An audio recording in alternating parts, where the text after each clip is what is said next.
Novruz bayramı dostluk bayramıdır. Mehribanlık bayramıdır.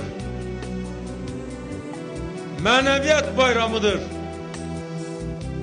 Medeniyet bayramıdır. Halkımızın kahramanlığını, reşadetini, şücaatini nümayiş ettiren bayramdır.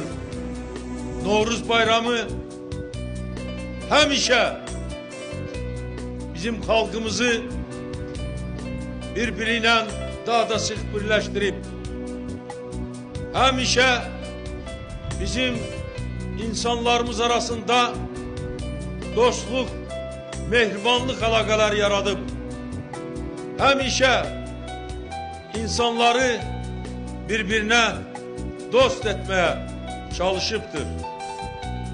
Novruz bayramı bugün müstakil Azerbaycan'ın hayatında giden içtimai, siyasi, sosyal, iktisadi prosesler devrinde halkımızı hemre eden, halkımızı birleştiren,